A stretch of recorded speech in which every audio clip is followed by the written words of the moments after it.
This is a somber day, isn't it?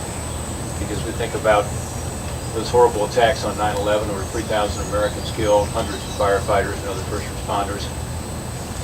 But it's also a story about American courage and bravery and people working together, and in the case of those first responders, running into danger to save people's lives who they had never met. I'm just delighted to be here today to be able to share this Remembrance Day with you. We can't forget it. You know, sometimes we're just so busy in our lives we forget about even what happened in 9/11, much less what's happened over the many years that this facility has served our country. My grandfather and his two brothers were all World War I veterans, and I was just asking Mark, I wonder if they came through this Army base, because this brought in people from Ohio and West Virginia and Kentucky. Some of the Quonset huts I saw right there are as old as my grandfather. So it's an historic base that has served our country, World War I, World War II, Vietnam, Korea. The veterans here from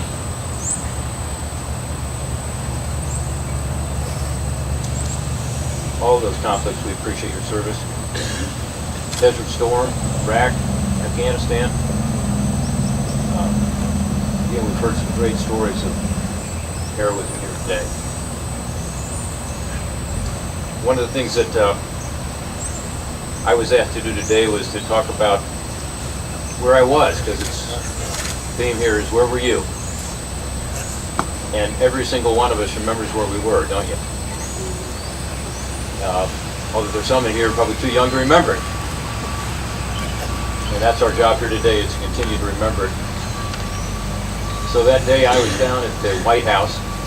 I was a member of Congress at the time, and I'd taken a group of fellow congressmen down to see the George Bush White House officials talk about issues from immigration to national security. And I was interrupted in a meeting by a fellow I knew, and he said, you need to come up to the Chief of Staff's office right away. So I left my colleagues, who in turn all went back to Capitol Hill.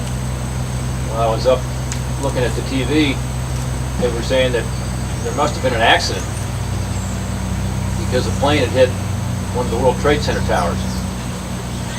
And everybody was crowded around the television. People were talking on the phone to New York. What happened? How did this plane hit the tower? How could that have happened? While we're watching the TV, the second plane hit.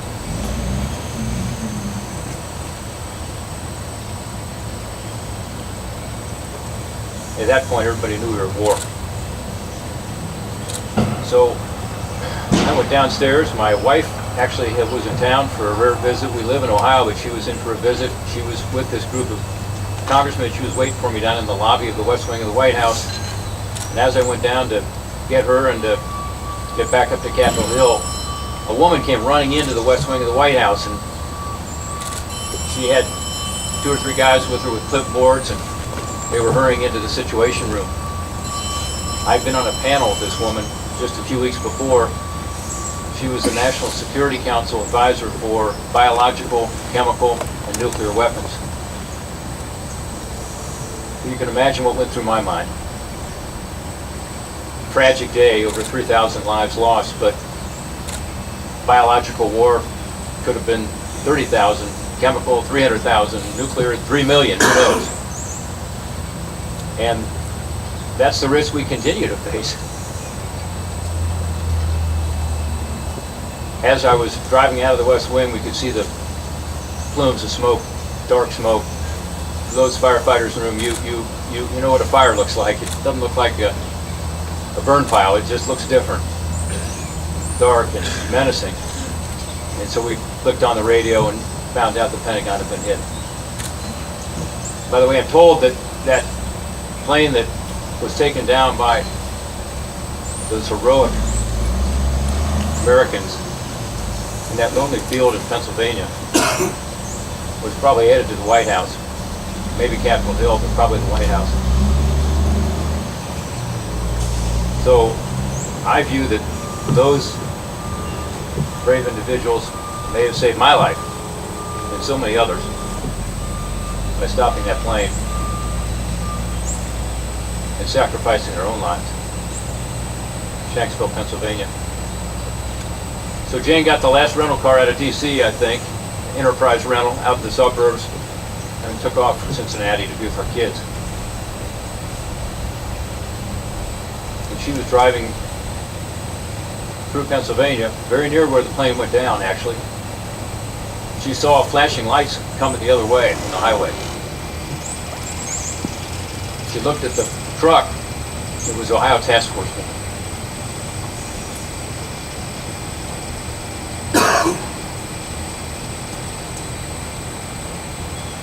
So, as Lieutenant Smith has talked about, a lot of Americans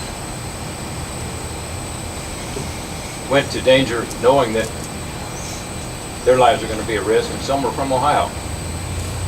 Ohio Task Force 1 out of Dayton, Ohio, included a number of members who I knew personally. And they spent a few months there, actually. It's an urban search and rescue unit, and a lot of them got health issues related to their time at Ground Zero. But there she was, driving home to be with our kids. And there were our neighbors.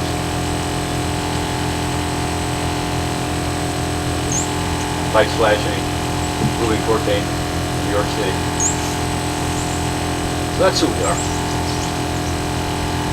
And as we pay tribute to those brave first responders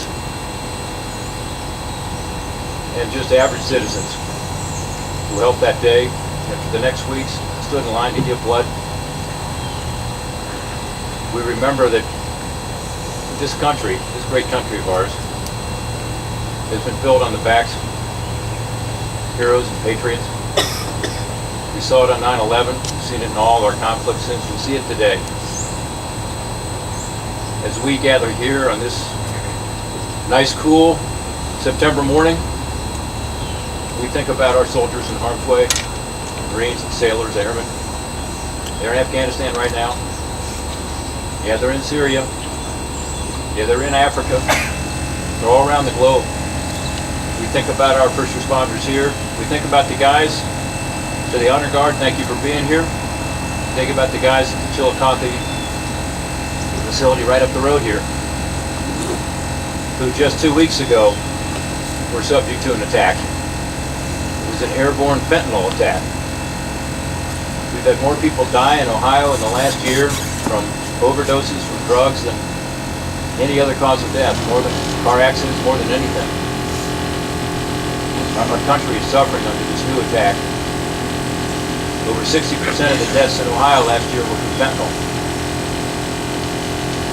I think it was 28 individuals from the corrections facility right up the road here who were sent to the hospital just a couple weeks ago when somebody maliciously put airborne fentanyl into their presence. So they're heroes too. They're stepping up and serving all of us. And I know, Chief, that you responded to that. We appreciate your work, Chief, and what you guys are doing every day here. So, thank you for the honor of being here today. Sorry I got a little emotional, but it's a day to pay tribute to the heroes and the patriots. To realize that for all of our problems in this country, we've still got the greatest country on the face of the earth because of the people of America. We saw that at 9/11. We see that today, here and around the world, and we will see it into the future. Thank you. God bless.